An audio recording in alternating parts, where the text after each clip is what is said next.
রফিকুল ইসলাম মাদানির মাহফিল এখানে এবং জাহাঙ্গীরনগরের পাশে একটা দুই জায়গা, ওখানে বা 150 বয়ান ছিল আর আমাদের এই জায়গায় 10:30টায় বয়ান ওনার ওয়াদা ছিল। এই কমিটির সঙ্গে ফুল কমিটমেন্ট এটা। গতকালকে ওনারা মাহফিল ক্যান্সেল করে দিয়েছেন জাহাঙ্গীরনগরেরটা। এই কর্তৃপক্ষের সঙ্গে যখন যোগাযোগ করা হয়েছে, তো এই কর্তৃপক্ষ জানাইছেন যে আমরা আগামীকাল মাহফিল করব, মাঠে না পারলে মসজিদে করব।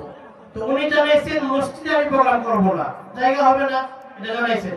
তখন আমরা জানাইছি প্রয়োজনে ত্রেপাল দিয়ে হলো, আমরা মাঠে চেয়ার দিয়ে হলো মাঠে প্রোগ্রাম করব। তখন উনি আমাদের পরিষ্কার জানাই দিয়েছেন যে আমি মাহফিলে আসবো। আমার কথা বুঝতেছেন স্পষ্ট? এজন্য যে বিষয়টা ততটুকুন ভাবে আমরা গ্রহণ করব, এর চেয়ে বেশি না।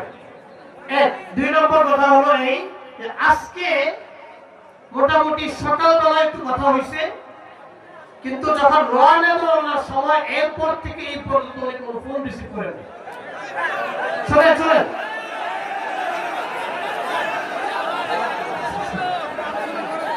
জি, আমি যেটা বলার আপনাদেরকে পরিষ্কার এটা সত্য কথা জানাই দিলাম। কোন বিষয় মুখোচ্চারণের বিষয় না, আমাকে কমিটির লোক। জি প্রিয় ভাইরা, হুজুরকে ফোন দেওয়া হয়েছে অনেকবার, আপনারা দেখেছেন হুজুরের ফোনও বন্ধ।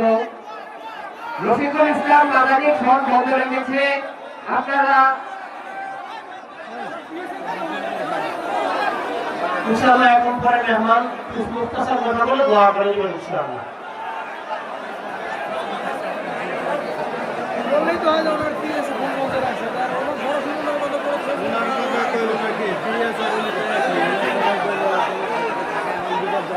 সমাজ উপস্থিতি আতাউল্লাহর সাথে কথা বলেছে, এটা কিন্তু বাস্তব কথা। ওনার সাথে আমরা বারবার চেষ্টা করেছি, কিন্তু ওরা যে এখন মোবাইল বন্ধ করে রেখেছে, যার কারণে আমরা তার সাথে আন্দোলন করতে পারিনি। কিন্তু আমাদের সর্বোচ্চ চেষ্টা ছিল। এই মাঠে পানি ছিল, আপনারা জানেন না, এই মাঠে পানি ছিল। এই ফজরের থেকে পানি সেচে মোটর দিয়ে বাল্ব দিয়ে যে পাশে আমরা এই পানি শেষ করে তারপরে বালু দিয়ে আমরা অত্যন্ত পরিশ্রম করেছি, কিন্তু আমাদের দুর্ভাগ্য তিনি আমাদের এখানে আসেন নাই। এই জন্য আমরা কর্তৃপক্ষ যথেষ্ট চেষ্টা করেছি আপনাদের জন্য। আপনারা হয়তো অনেকে আসছেন কিন্তু জানেন না পরিস্থিতি বদলে যে পরিমাণে বৃষ্টি হয়েছে, আমরা তারপরও আমাদের সর্বোচ্চ চেষ্টা করেছি।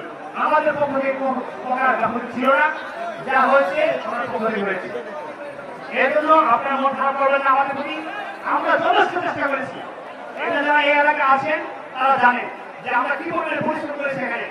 এখানে মোটর দিয়ে পানি সেচা হয়েছে, তারপরে বালতি দিয়ে আমরা পানি সেচে